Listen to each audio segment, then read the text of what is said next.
Programa Alto Astral no 14. Entrevista.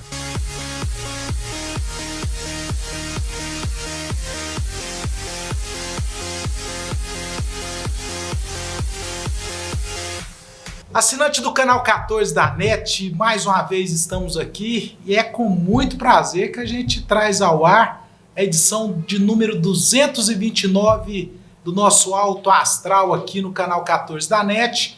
Nosso Alto Astral também que está nas redes sociais aí e sempre com aquela proposta da boa informação, da informação clara, da informação que interessa a comunidade anapolina e que interessa de uma maneira geral ao público que nós atingimos aí nas redes sociais.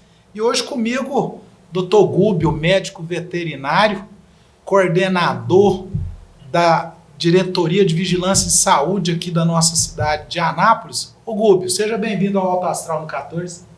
Obrigado, é um prazer estar aqui com vocês, Joseval, poder auxiliar e a gente falar sobre esses assuntos tão importantes. Ô Gúbio, eu queria que você começasse o nosso bate-papo dizendo o seguinte: você é de Anápolis, não é de Anápolis, formou onde, como é que é? Conta um pouquinho da sua vida para nós.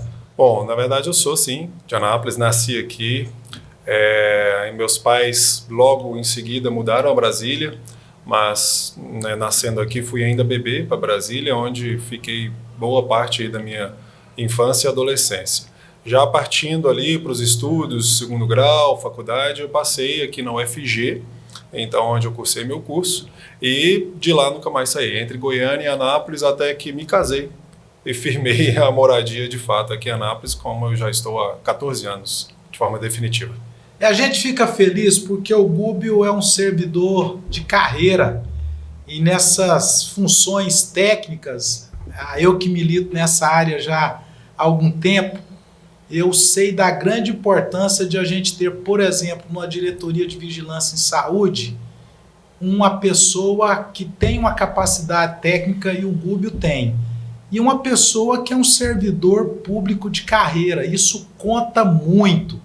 Então, a nossa administração atual está de parabéns nesse sentido, porque para mim são duas características interessantes em funções técnicas como a diretoria de vigilância em saúde. Mas eu queria que você explicasse para o assinante do canal 14 da NET, para aquele que nos acompanha aí nas redes sociais, o que é a Diretoria de Vigilância em Saúde? Bom, como você bem destacou, realmente é uma área bem técnica e que ganhou muito destaque ao longo da pandemia, né? A gente costuma brincar que até então a gente estava de uma maneira acanhada, mas sempre trabalhando, porém com a pandemia, enfim, as mídias e todas as ações, os olhares voltaram para a Vigilância e Saúde. Falando os nomes aqui, com certeza os assinantes vão saber. Vigilância e Saúde, ela engloba atualmente em Anápolis 6 órgãos, entre eles Vigilância Sanitária, Vigilância Epidemiológica, CDTV, que é o controle de dengues e outras arboviroses, o SVO, que é o Serviço de Verificação de Óbito, a imunização hoje, né? Enfim, falando de todas as vacinas incluídas também a da Covid, e o controle de zoonoses. Então são 6 órgãos apensos a essa diretoria que estão, né, a cargo para a gente poder gerenciar, juntamente com outros servidores, a gente também faz essa divisão de tarefas.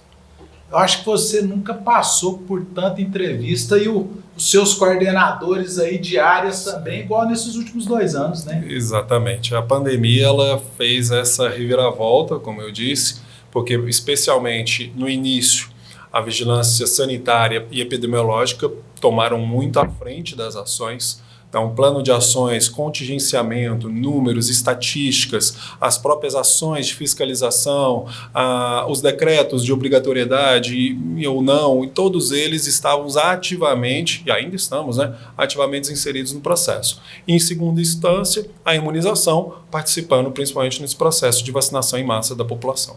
É verdade, naquele primeiro momento, os lockdown da vida, os Sim. decretos. E um decreto hoje, amanhã muda um decreto. Sim. E quando você fala em vigilância epidemiológica, foi muito importante nesse contexto todo, acompanhando, ajudando a definir. Exato. Não é? Olha uma coisa daqui, o que foi feito no outro Sim. estado, o que o Ministério fala. E aí já vem a questão da vigilância sanitária com seus fiscais. já para fazer a fiscalização, né? Muita gente não entendia, comércio que tinha que fechar, a gente teimava em abrir, né? Eu acompanhei muito de perto aí, que a gente tem amigos dentro da Secretaria de Saúde, as pessoas à noite em fiscalização e olham uma coisa daqui, olham uma coisa dali, como você disse muito bem, naquele primeiro momento. A vigilância sanitária, através dos seus fiscais, de toda a sua equipe, e a vigilância epidemiológica também foi de suma importância e continuam sendo ainda, né, Guto? Continua sendo, porque como o próprio nome diz, fala vigilância. Então o papel é de vigiar. E essa vigilância ela é constante, ela não passa. Então, sempre estamos analisando os números, sempre estamos analisando medidas de risco, quantidade de internados, quantidade de contaminados, para que, de acordo com os números adotados, a gente também possa diferir as nossas ações. Ou seja, se as ações serão mais coercitivas, mais flexibilizadoras, ou se é necessário tomar algum tipo de ação. Então, é um processo constante. A Covid, como eu disse, ela só destacou isso, mas todas as outras doenças, todas as outras medidas de prevenção são tomadas na saúde, são tomadas basicamente pelas ações de vigilância. É verdade. Ações de vigilância que já acontecem no município, acontecem com muita força. Eu tenho o prazer de dizer que eu participei, faço parte dessa história, em especial nos concursos que foram feitos no passado para trazer técnicos para vigilância sanitária, em especial, para vigilância epidemiológica. Eu acho que o município ganhou muito com isso. Então a gente abordou já um pouquinho de vigilância epidemiológica, um pouquinho de vigilância sanitária, e aí veio a vacina. Um ano depois, né? Quase um ano depois. Já temos um pouco mais de um ano do início da vacinação para a Covid. Justamente, para a Covid. Aí veio o setor de imunização, sim, que já tinha um trabalho fantástico, porque a gente tem uma cultura no país de vacinar, não é? Então, a imunização sempre veio fazendo esse trabalho forte, aí vem a vacina contra a Covid. Exato. Mais um momento duro, de muita ação, de não é? muito desafio, exato. Me lembro, inclusive, quando chegaram as primeiras vacinas aqui no município, foi motivo de mídias, né, de grande manifestação da população, e a vacina chegando como, vamos dizer, uma esperança para que esse período, né, praticamente 2020, 2021 inteiro que nós passamos foi tão difícil. E, de fato, a vacina ela tem demonstrado essa eficácia na ação para a contenção da pandemia. E a imunização, né, de novo, vamos dizer assim, ganhou destaque com o programa de imunização. Então, tivemos ao longo de 2021, principalmente, inúmeras campanhas, tínhamos forças-tarefa trabalhando dia de sábados, domingos, feriados, tínhamos vários postos de vacinação volante no estádio municipal, nos viadutos, aqui no viaduto da Goiás, com a Brasil, em vários pontos da cidade, tentando justamente o quê? Atingir o maior número possível de vacinados no menor período possível. Claro, de acordo com a disponibilização das doses e também do trabalho da equipe. Mas, te falar, é um trabalho incansável e, assim, parabenizando mesmo a equipe de imunização que ainda tem realizado um trabalho fantástico nesse sentido. O Gubi, Anápolis foi o primeiro município do estado de Goiás a vacinar, não é? Foi um evento aqui. Eu lembro do evento aqui, até comentando com os colegas de Secretaria de Estado também. Eu acho que o reconhecimento também de um trabalho já realizado por vocês anteriormente. Aí a gente teve esse privilégio de abrir a campanha de vacinação do Covid aqui no estado, não foi isso? No estado foi aqui mesmo, foi na unidade de saúde do Leblon. E, né, uma certa... um evento, né, vamos assim dizer, com participação da imprensa, das autoridades. Do governador. Exato, o governador, estávamos aqui e ali dando início, né, dando start para o início do processo de vacinação. E que, como eu disse, graças a Deus, hoje tem se demonstrado como um dos meios, ou talvez o meio mais eficaz e realmente mais poderoso para a gente combater essa pandemia e tantas outras, né? A gente tem que lembrar que a vacina não é só para a Covid, mas desde que a gente nasce, nos primeiros dias de vida, já somos imunizados contra diversas doenças. É verdade. Eu queria que você fizesse um balanço aí. Hoje ainda estava ouvindo uma rádio, não aqui da nossa cidade, numa entrevista com a profissional de imunização do estado de Goiás, e ela falando dessa preocupação ainda de esquemas que não foram completados. A pessoa tomou a primeira dose, não voltou para tomar a segunda, tomou a primeira e a segunda e não tomou a dose de reforço. Exato. Como é que está na nossa cidade, Guto? Olha, a gente tem atingido um número satisfatório de vacinados, a gente está em torno de 84% de total de vacinados com segunda dose dos cadastrados no sistema, temos um sistema de cadastro, que é um número significativo, mas claro que é sempre bom avançar mais. Temos um número ainda grande de primo vacinados, ou seja, tomou só a primeira dose e não tomou as outras, né? Primo vacinados não, perdão, só tomaram a primeira dose, não tomaram as demais. E assim, buscas ativas têm sido feitas, as equipes têm corrido atrás, mas a gente percebe, por vezes, alguma resistência. No entanto, a tendência, né, pelo menos é o que espera-se, é que essa vacina ela também seja recorrente, ou seja, de forma anual ou semestral, a variar aí do laboratório e das doses. E a gente espera que em próximas oportunidades, em outras campanhas, essas pessoas que em virtude agora não quiseram, não puderam tomar, elas possam ser vacinadas. Mas, de fato, a preocupação ela existe com este grupo, porque a gente vê, por exemplo, recrudescência da doença em outros países. A exemplo da China, que foi o ponto focal, ponto zero, onde a doença começou.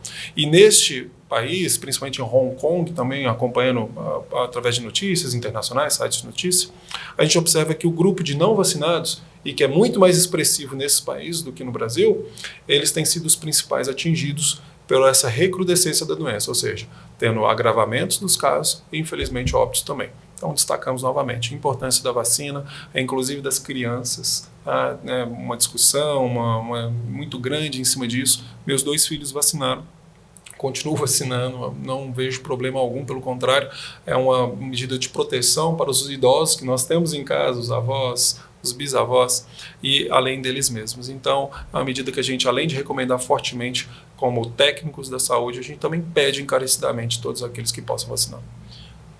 Você fez um pedido encarecido, especial para os pais que não levaram as crianças, muita fake news, muita conversa fiada aí, vamos dizer assim, que as pessoas às vezes vão nisso aí, não é? Você está dando o seu exemplo próprio. Eu vacinei meus 2 filhos, não é isso? Então, eu queria que você mandasse um recado aqui agora para esses pais que ainda não levaram as crianças, em especial para os adultos também, que por um motivo ou outro não completaram o seu esquema vacinal em relação à Covid. E para completar, eu queria dizer o seguinte: a gente que está dentro de unidade hospitalar, a gente tem visto o quão importante foi essas vacinas. A Omicron, ela quase que não teve tanto poder de fogo, ou não teve tanto poder de fogo, por esse grupo que tinha vacinado. Sim. Agora, aqueles que não tinham vacinado, infelizmente, a gente ainda viu muita gente ir para UTI, viu, Guto? É verdade.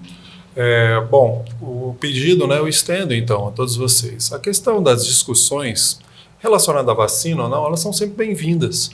Eu acho, mas, no entanto, a discussão ela tem que ser pautada em artigos, em teses, em área técnica. Ela não pode ser pautada em achismos, ela não pode ser pautada em conversas de corredor, no qual muitas vezes nos sentimos detentores da verdade. Então, existem pontos positivos e negativos em toda medicação, em toda vacina que é existente no mundo até hoje. Isso é natural. No entanto, o que a gente tem que avaliar e pesar são os benefícios e os riscos. E a vacina, inclusive da Covid, os benefícios são infinitamente superiores aos riscos que ela apresenta.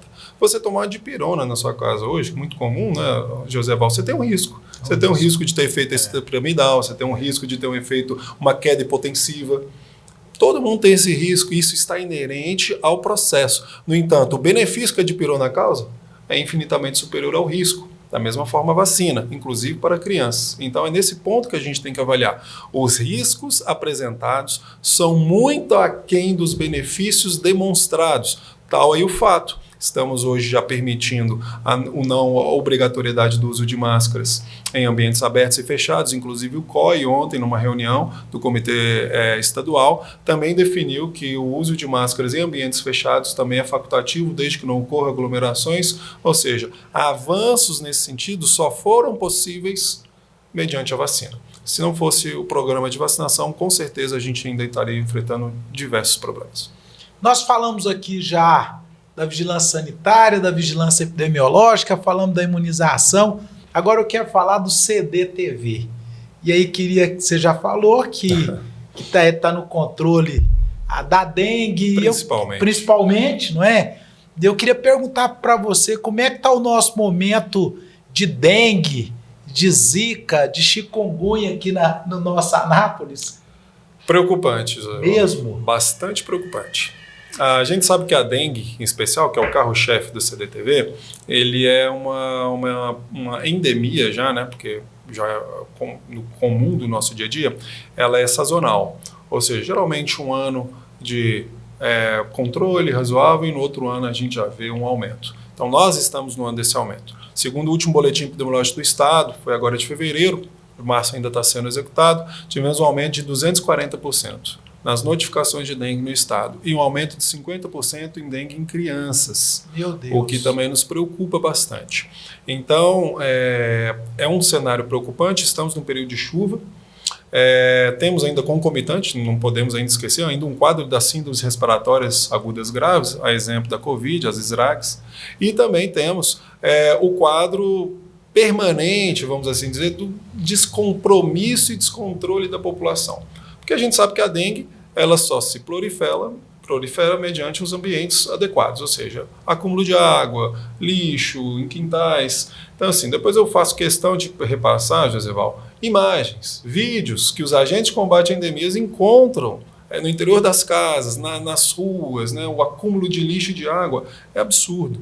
Então, a gente sabe que esse controle não é efetivo se for partir somente do poder público. Se a população conscientizada do seu papel não fizer também o que lhe cabe, a sua responsabilidade, muito dificilmente a gente vai conseguir controlar de forma adequada. Então, assim, temos realmente um período preocupante, o número de casos de notificações está muito alto e a gente observa, infelizmente, que a população ainda continua de forma irresponsável em muitas situações, o que nos dificulta enormemente o trabalho. Gubi, a gente fica triste de ouvir essa fala sua, porque eu milito nessa área desde 2000. E quando eu cheguei, já tinha dengue. Há 22 anos. Já tinha dengue. Sim. E assim, eu como você, em alguns momentos aí, participei de vários momentos de população, de mobilização, de falar em rádio, de falar em televisão, de levar a equipe do CDTV para as ruas, de aumentar a equipe do CDTV, que é o que vocês fazem hoje. E a gente ainda fica surpreso desses compromissos. Com mais de 20 anos já era para as pessoas terem aprendido um pouquinho mais, não era, Gubi? Não é falta de informação. Não é, não. Todos sabem o que fazer. A questão é realmente de agir e, assim, sabe, tomar a atitude, a responsabilidade para si. Porque às vezes não é diretamente a pessoa ali que é acometida pela doença, mas com certeza seus vizinhos, com certeza outra parte da população. Então é uma responsabilidade, vamos dizer, comunitária, coletiva. E que se, como população, tivéssemos essa consciência coletiva, com certeza o nosso quadro seria hoje. E como você disse, há 22 anos falando, enfim, eu acho que essa luta ainda vai longe. Vai longe, vai longe. A gente vê também muitas vezes as pessoas transferirem responsabilidades para o poder público. Eu cansei de ouvir isso. Como se não fosse delas. Não é? Como se as pessoas não cuidam do seu quintal. Exato. E quer transferir o problema do lote baldio do lado só por poder público. E aí eu queria já falar bem rapidamente, eu estou ouvindo aí, acompanhando a Secretaria de Meio Ambiente, Habitação e Planejamento Urbano. A prefeitura começou uma grande limpeza na cidade agora e é feito a interface com vocês, porque vocês têm um número, ataca mais a região tal. Exato. Não é? Então o poder público ele se mobiliza. Sim. Ele sempre se mobilizou. E nós estamos falando agora, nós estamos nesse bate-papo aqui, já indo para o final do mês de março, talvez o período chuvoso indo para o final também. Se estenda.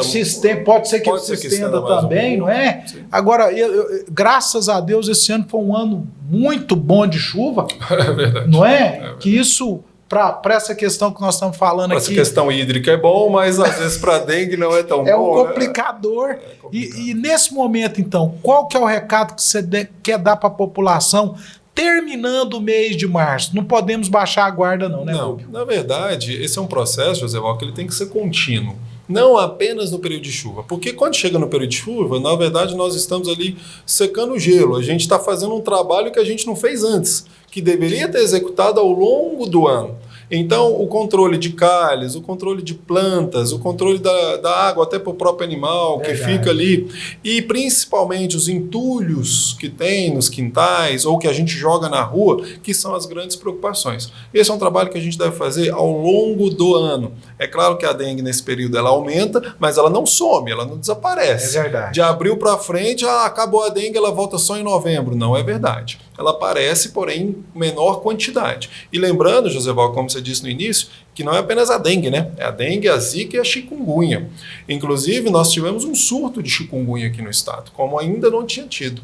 Um aumento também muito relevante, salvo engano, de 3 ou 4 vezes superiores aos períodos passados.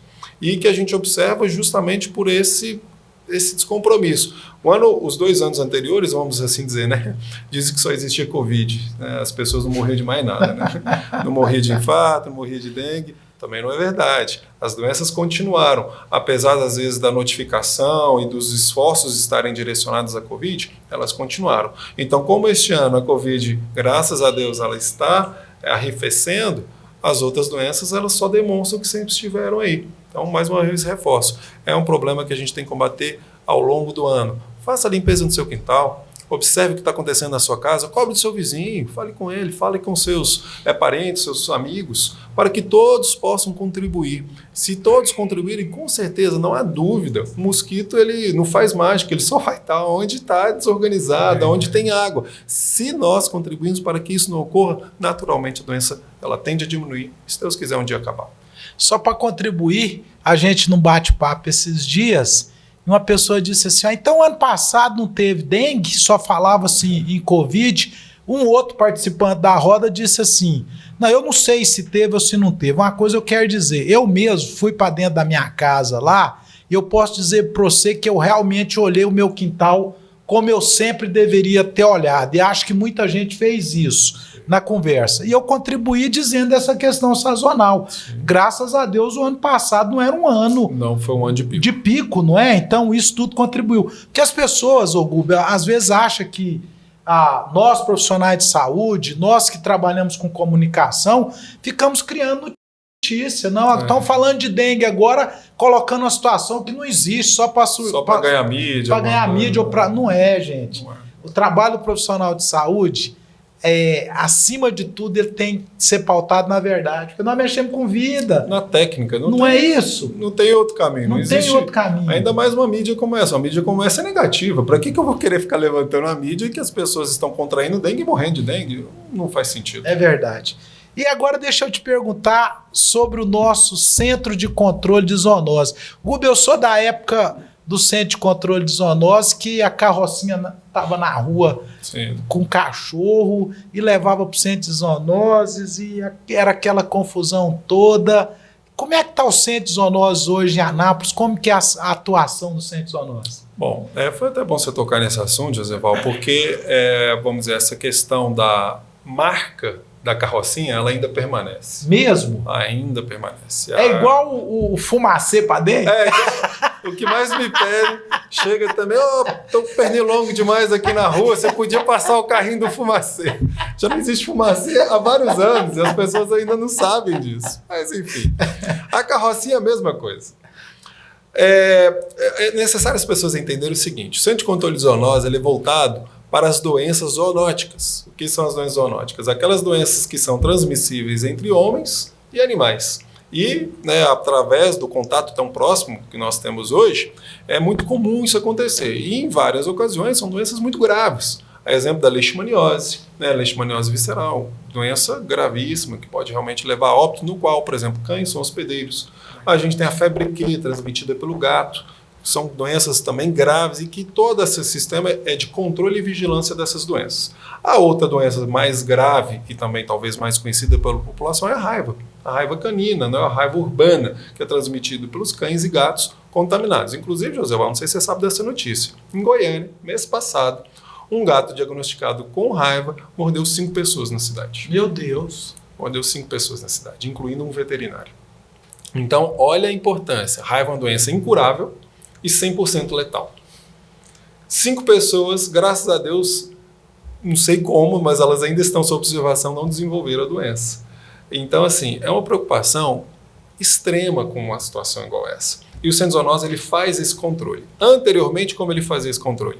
Através da cata dos animais soltos ou animais errantes e posterior sacrifício desses animais. Isso era preconizado não somente no Brasil. A OMS, segundo a Organização Mundial de Saúde, segundo seus diretrizes, era definida dessa maneira até por volta, como você falou, da década de 90, início dos anos 2000. Início dos anos 2000. Quando, então, isso foi suspenso, porque observou-se que somente o trabalho dessa forma não estava sendo suficiente para o controle das zoonoses. Mudou-se, então. Então, falo seguramente para aqueles, principalmente, que são preocupados com a causa animal, e muito nobre, sou veterinário de formação, como eu te disse, e também a defendo, mas não se sacrifica o animal, nesse caso, como era feito antigamente, seguramente há mais de 15, 20 anos aqui no município. Então, o que a gente precisa fazer? Entender que as ações hoje do Centro de Zoonose são voltadas para a vigilância das doenças e casos, né, específicos, como a raiva de observação, onde ainda é permitido pelo Ministério da Agricultura, onde não há outra medida a ser feita, aí sim, pode ser feito o sacrifício do animal. Mas a grande maioria o quê? É feito o acolhimento do animal, a esterilização desse animal e a posterior encaminhamento. Seja doação, seja a ONGs, abrigos e coisas do tipo. Então o trabalho está voltado nesse sentido.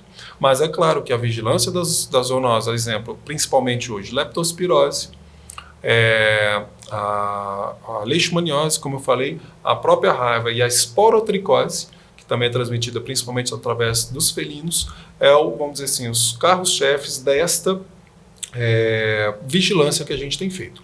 Concomitante a isso, o Centro de Zoonose aqui, ele também desenvolve hoje uma ação de bem-estar animal.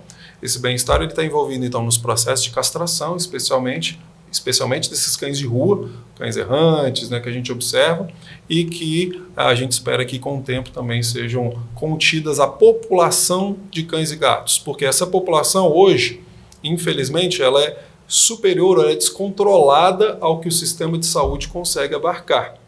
E mais uma vez, Joseval, coloco que a responsabilidade não é apenas do poder público. Você vai entender. Aquela pessoa, aquele proprietário que pega o seu cachorrinho, não, o cachorro para mim tem que ficar solto, tem que ser criado solto. O cachorro vai para a rua no início da manhã e volta para casa à noite. Olhe lá quando volta, se não passa aí uma semana invernado na rua. O que esse animal faz na rua? Ele agride outros animais, ele agride outras pessoas, ele causa acidentes de trânsito e ele se reproduz indiscriminadamente.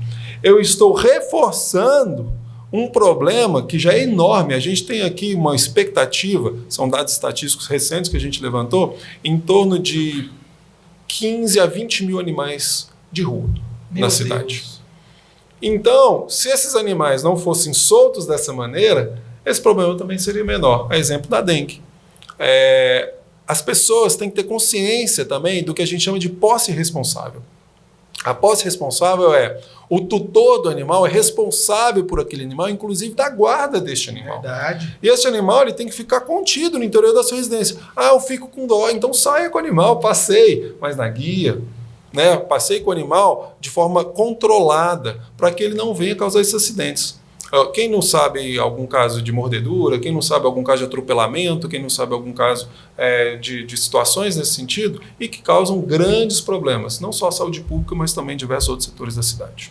Ô Guba, as ONGs ajudaram um pouco nesse sentido, né? Porque eu estou falando para você, lá na minha época, e quando a Organização Mundial de Saúde ainda determinava que se recolhesse, que sacrificasse, né? Então eu passei por esse momento. Naquela época ainda não era tão forte essa questão das ONGs, eu acho que elas ajudaram muito, né? Tem muitas ONGs aí lotadas que é um problema também, né?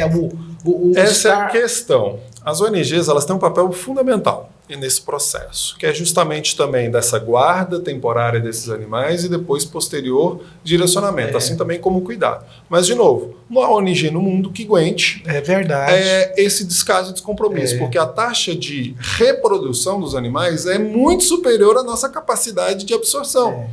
Então, o que eu digo? Aí eu já dou outro recado. A gente está dando vários recados aqui, eu já dou outro, Joseval. Primeiro, tenha consciência do seu animal contido no interior da sua casa. Verdade. Primeiro ponto. Segundo ponto, e falo como médico veterinário, a castração para tanto o macho como a fêmea, se você não tem o objetivo de reproduzi-la, é até benéfico à saúde do seu animal. Ela pode ser benéfica ao cão em problemas de próstata, ela pode ser benéfica à saúde da fêmea em problemas de útero, que é o que a gente chama de piometra, por exemplo, tumores de mama e diversos outros problemas de saúde. Então a castração, ela é sim um indicador, é um indicativo e que deve ser preferencialmente utilizado como controle populacional.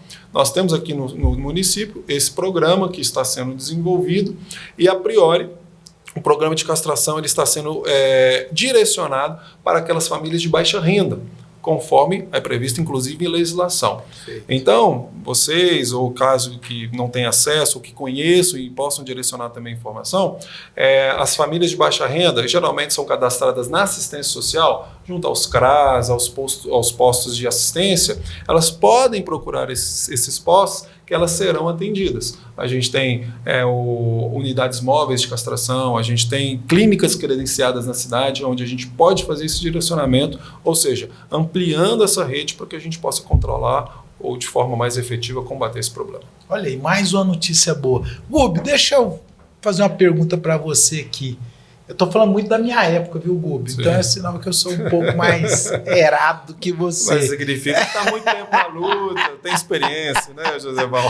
Nós tínhamos um problema aqui, Gubi, que o Centro de Controle de Zoonose, o CDTV, fazia um trabalho conjunto aí, que era de escorpiões no cemitério, e um outro problema que era dos carabujos que davam nas regiões da cidade. Caramujo africano. Exatamente. Isso continua ou já acabou? Continua, Joséval. O disco não muda? É o mesmo. Joséval, o problema... Vamos lá, o Centro de Controle de Zoonose, ele também tem a prerrogativa de animais peçonhentos, né, de fazer esse controle, esse manejo ambiental. Então, o escorpião, inclusive, aumentou bastante o ataque de escorpiões aqui no município, assim como aranhas e outros animais peçonhentos, também são atribuição nossa. Mas os motivos ainda são os mesmos. Esses animais, eles só estão no local onde tem abrigo e alimento. Então, geralmente, você vai no local, o quintal da pessoa tem lá toras de madeira, lixo acumulado, quintais baldios, terrenos abandonados, onde eles podem se esconder. Aí a alimentação, os animais comem pequenos insetos que encontram também nesses ambientes. Então, logicamente, a tendência da frequência do encontro entre o humano e os animais é maior. E ele continua existindo. Então, o manejo é basicamente ambiental. Ao exemplo da dengue, ao exemplo dos cães, esse manejo também diz muito respeito ao próprio morador, ao próprio proprietário. É claro que o Centro de Controle de Zoonose ele está atento, ele vai nos locais, promove capacitações, promove esclarecimentos e também o controle ambiental desses animais. O caramujo africano é outro problema, ele também é sazonal, geralmente chega no período das chuvas, né? E não sei se você conhece a história do início do caramujo africano. Na verdade, o problema dele foi o seguinte, Joséval.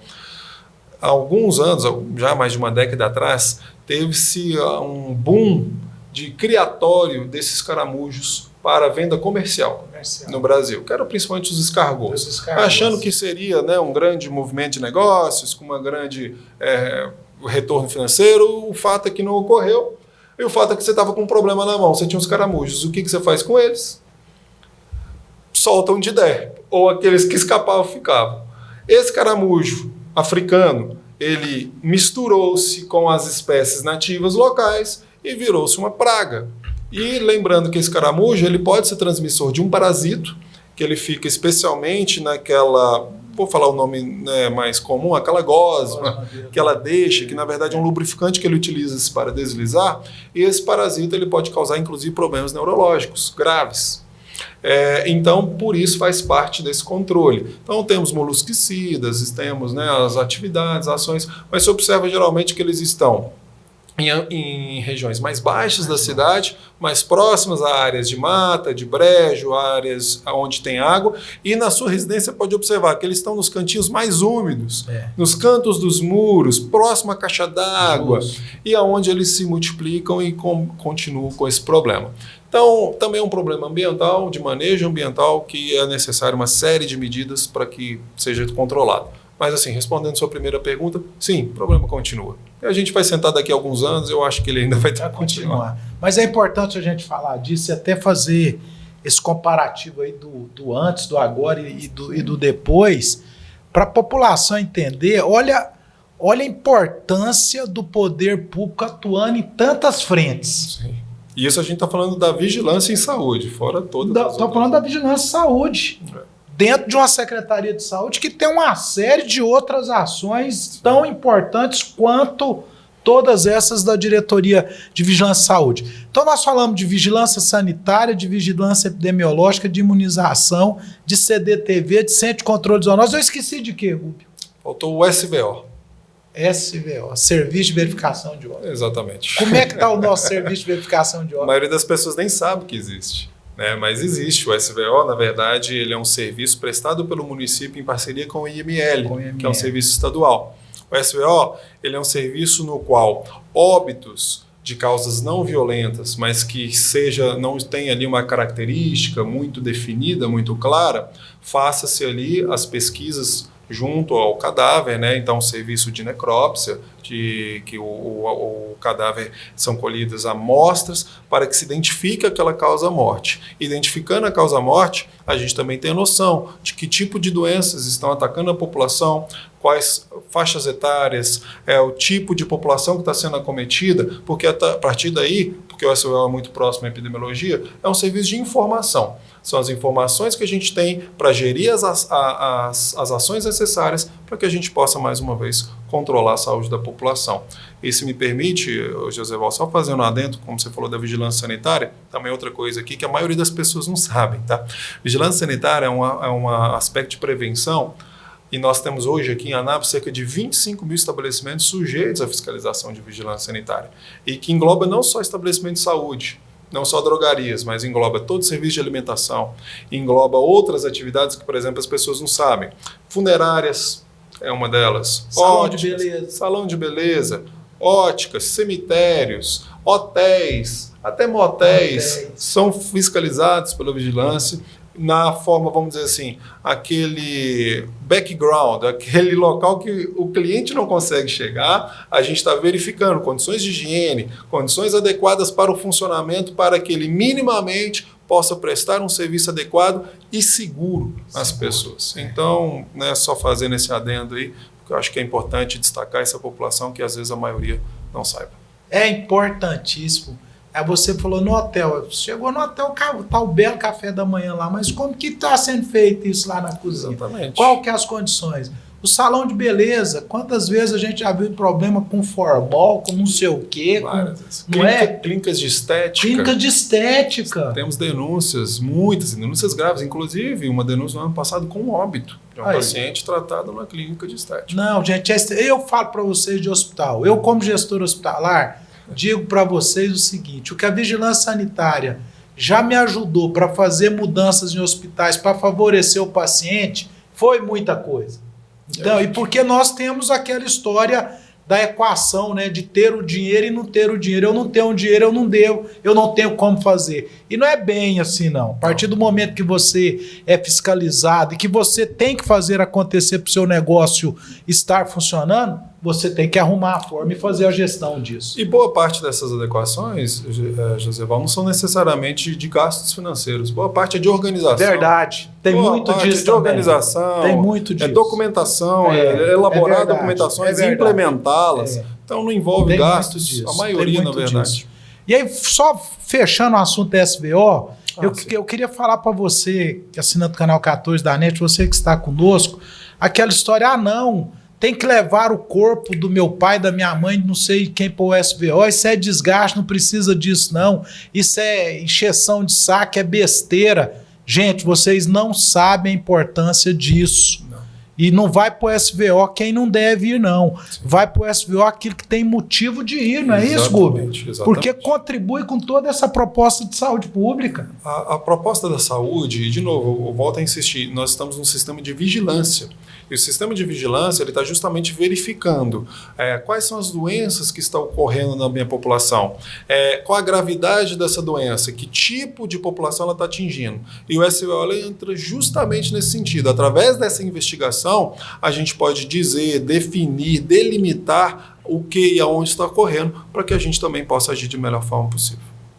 Gente, se deixar eu e o Gubi batemos um papo aqui de horas e horas, porque é um assunto que ele entende, é um assunto que eu gosto, é um assunto importante para a nossa comunidade, mas eu queria fechar nosso bate-papo te perguntando o seguinte: nós falamos de muitos problemas sanitários aqui. Tem algum problema que você ainda acha que deve ser evidenciado, que está acontecendo aqui na nossa cidade? Bom, em termos sanitários, ainda a Covid, ela logicamente tem dominado parte do cenário, né? Mas, como eu disse, caso não ocorra nenhuma grande reviravolta, e eu falo isso até a nível mundial, acredito que, doravante, a gente possa ter cada vez menos uma problemática da Covid, ela tornando-se então uma endemia. Ainda é cedo para afirmarmos isso, mas é um desejo e a gente realmente espera que isso ocorra ao longo dos meses. Tirando essa problemática, que como eu falei ainda está muito presente junto conosco, os demais eu acho que todos nós começamos a falar, né, Joseval? A dengue hoje realmente ela está muito preocupante. A dengue em crianças, que é uma circulação do principal do sorotipo 2, que pode ser uma confirmação, ainda estamos fazendo os estudos, mas também é preocupante porque a própria criança por si só, ela não tem as proteções necessárias para que ela continue, né, no seu processo de cura.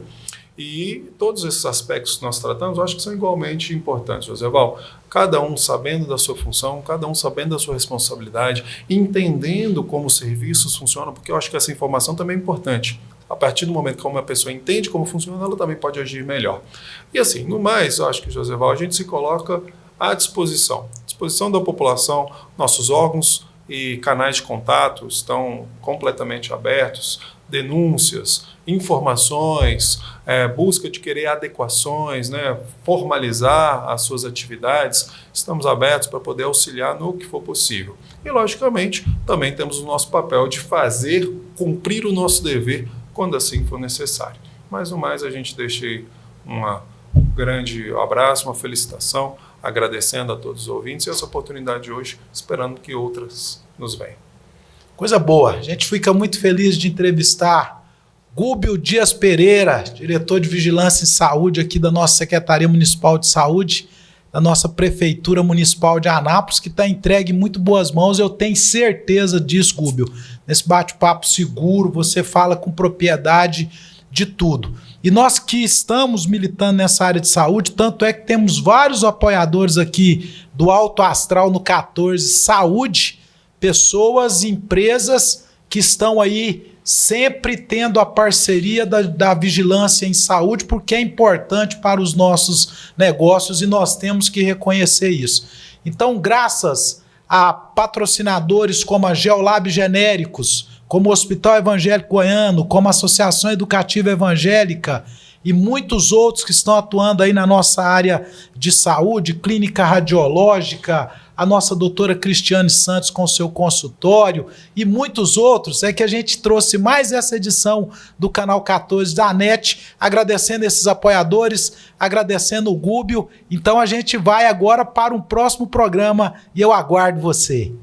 Clínica Radiológica de Anápolis, Arroz e Feijão Imperial, Geolab Genéricos, Hospital Evangélico Goiano, Uni Evangélica, Supermercados Atende Mais, Compensados Anápolis, Clínica Vacine, Produto JK, a Arte do Algodão, Farmácia Naturalis, Cicobi Unicentro Norte Goiano, Lages Vibracom, Mercafrios Mauá, Porto e Pereira Hipercozinha Industrial, Rádio Imprensa 104,9 FM, Bioimagem, empresa biomédica especializada em diagnóstico por imagem, Restaurante Barriga Cheia, Síntese Comercial Hospitalar, Extra Corpus, Equipamentos Médico Hospitalar, Egoservice Vigilância e Segurança Privada, Maglif Uniformes, Pérola Distribuição, Crédito Contabilidade, Perícia e Auditoria, Laveste Lavanderia Hospitalar, Arroz Frito e Restaurante Dom Macarrão, Doutora Cristiane Santos, Endodontia, Cirurgia para Endodôntica e Traumatismo Dentário,